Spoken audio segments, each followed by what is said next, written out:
بسم اللہ الرحمن الرحیم۔ پیارے ناظرین، السلام علیکم ورحمۃ اللہ وبرکاتہ۔ آخر کون تھا یہ ابراہہ؟ کس بادشاہ کا بیٹا؟ اس کے پاس اتنی طاقت کہاں سے آئی؟ یہ کہاں سے آیا؟ آخر کیوں اس نے وہ کام کرنے کا سوچا جو اس سے پہلے کبھی بھی کسی بادشاہ نے نہ سوچا؟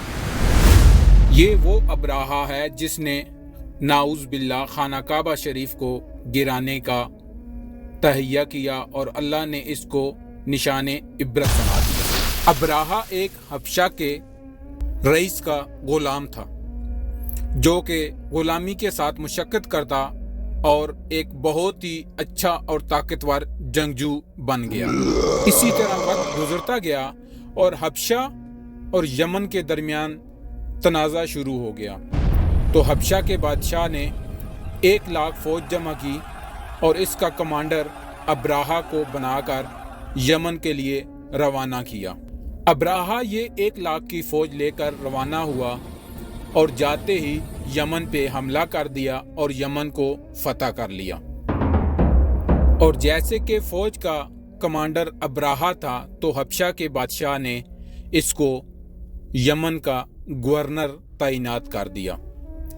کچھ وقت گزرا تو ابراہہ کے چرچے شروع ہو گئے کیونکہ اس کی کمان میں یمن کو فتح کیا گیا۔ ابراہہ اس غرور میں اس نے یمن کو ایک علیحدہ ملک اور اپنی بادشاہت کا اعلان کر دیا۔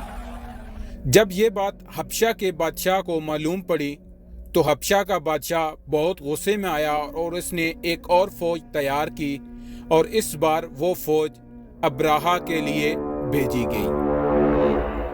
اس فوج کی کمان حبشہ کے بادشاہ نے اپنے خاص ایک آدمی کو دی تاکہ وہ جا کر ابراہہ کا سر لے کر آئے، لیکن جیسے ہی فوج یمن کے قریب پہنچی تو فوج میں بغاوت شروع ہو گئی اور اسی کمانڈر کا سر قلم کر کے ابراہہ کی خدمت میں پیش کیا گیا، اور وہ ساری فوج جو حبشہ کے بادشاہ نے ابراہہ کے لیے بھیجی تھی وہ ابراہہ کی فوج میں جا کر مل گئی۔ اس طرح ابراہہ وقت کا سب سے طاقتور بادشاہ بن گیا۔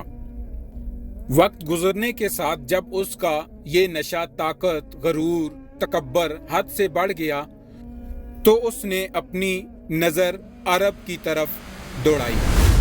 اس نے دیکھا کہ عرب میں خانہ کعبہ شریف موجود ہے، جس کی وجہ سے تمام عرب خانہ کعبہ کا طواف کرنے جاتے اور اس کو نہایت ہی مقدس سمجھا جاتا۔ ابراہہ کو یہ بات ہضم نہیں ہو رہی تھی، تو ابراہہ نے خانہ کعبہ کے مقابلے میں ایک بہت ہی خوبصورت چرچ بنایا۔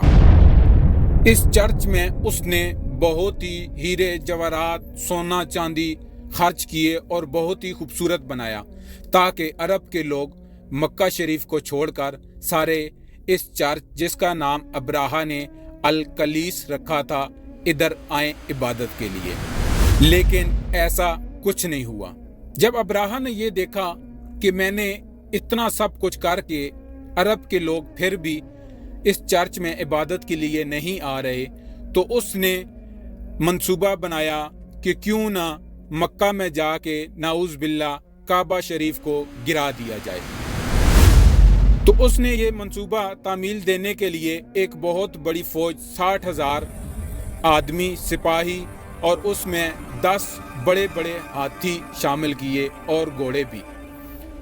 ابراہہ نے حکم دیا کہ یہ فوج کعبے کو گرا کر آئے گی، نعوذ باللہ۔ فوج یمن سے روانہ ہوئی، مکہ کے قریب آ کر انہوں نے پڑاؤ ڈالا اور مکہ کے لوگوں کے جو بھی وہاں پہ مال تھا، بھیڑ بکری اونٹ، وہ سب ضبط کرنا شروع کر دیا، جس میں مکہ کے سردار حضرت عبد المطلب جو کہ نبی پاک صلی اللہ علیہ وآلہ وسلم کے دادا تھے، ان کے اونٹ بھی شامل تھے۔ جب ان کے اونٹ بھی ضبط کر لیے گئے تو حضرت عبد المطلب مکہ سے نکل کر وہاں پر پہنچے جہاں پہ ابراہہ کا لشکر پڑاؤ ڈالے بیٹھا تھا۔ ابراہہ کے سامنے آ کر حضرت عبد المطلب نے ایک ہی مطالبہ رکھا، میرے اونٹ تم نے ضبط کیے ہیں وہ مجھے واپس لوٹا دو۔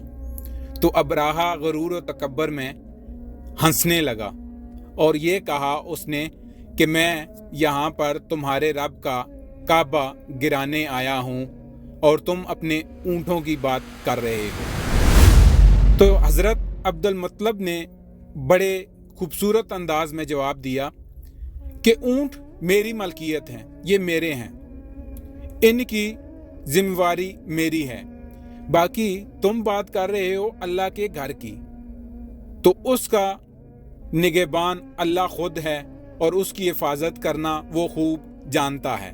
یہ بات ابراہہ نے سنی تو اس کو اندر ہی اندر آگ لگ گئی، غرور تکبر نے اندر کو اس کو بھڑکا کر رکھ دیا۔ تو اس نے فوراً حکم دیا اپنی فوج کو کہ مکہ کے اوپر چڑھائی کرنی ہے۔ تو ان جو 10 ہاتھیوں کا میں نے ذکر کیا ہے، اس میں ایک سب سے بڑا ہاتھی تھا جس کا ابراہہ نے محمود نام رکھا تھا۔ جب اس نے حکم دیا مکہ پہ چڑھائی کا تو وہی جو سب سے بڑا ہاتھی سب سے آگے تھا، تو مکہ کی طرف جیسے روانہ ہوا تو وہ بیٹھ گیا۔ سپاہیوں نے بہت ہی کوشش کی لیکن وہ ہاتھی بالکل ہلا تک نہیں۔ جب اس کو یمن کی طرف موڑا گیا تو وہ چلنے لگا، اور جب پھر دوبارہ مکہ کی طرف اس کا منہ کیا تو وہ پھر بیٹھ گیا اور آگے نہیں بڑھا۔ اور ساتھ ہی دیکھتے ہی دیکھتے آسمان پر کالے بادل چھا گئے، لیکن وہ کالے بادل نہیں تھے، کیونکہ وہ اللہ کی بھیجی ہوئی فوج ننھے پرندے ابابیل تھے، جن کے پاس ہر پرندے کے پاس 3 کنکریاں تھیں، ایک چونچ میں اور 2 پنجوں میں پکڑی ہوئی تھی۔ اللہ کے حکم سے جب وہ کنکریاں ابابیل ان لشکر کے اوپر پھینکتے تو وہ ایک آگ نما کی طرح ہو جاتا، اور جس سپاہی، جس ہاتھی، جس گھوڑے کے اوپر وہ لگتی تو وہ ان سے سوراخ کر کے دوسری طرف نکل جاتی۔ اسی طرح اللہ کی اس ننھی فوج نے ابراہہ کے لشکر کو نیست و نابود کر دیا اور نشان عبرت بنا دیا۔ اس میں ابراہہ بھی نہایت زخمی ہوا اور یمن کی طرف، اپنے ملک کی طرف بھاگنا چاہا، لیکن کچھ دور جاتے ہی اس کے اعضاء بالکل جسم سے الگ ہو گئے اور وہ نشان عبرت بن گیا۔ تو دوستوں، یہ ہے اللہ کے گھر کی، خانہ کعبہ کی حفاظت، جو کہ اللہ کی ذات خود اپنی نگرانی میں کر رہا ہے۔ تو دوستوں، یہ وہ ابراہہ تھا جو آج صرف عبرت کا نشان اللہ کی ذات نے بنا دیا۔ تو پیارے ناظرین، اگر آپ کو میری یہ ویڈیو اچھی لگی ہو تو پلیز لائک اور کومنٹ کر دیجئے گا، اور مزید ایسی ویڈیو دیکھنے کے لیے میرے چینل کو سبسکرائب کرنا نہ بھولیں۔ اور نیکسٹ ویڈیو کس ٹاپک پہ بنائی جائے اگر آپ خواہش رکھتے ہیں تو کومنٹ میں ضرور بتائیں۔ اپنا بہت سارا خیال رکھیے گا۔ والسلام علیکم ورحمۃ اللہ وبرکاتہ۔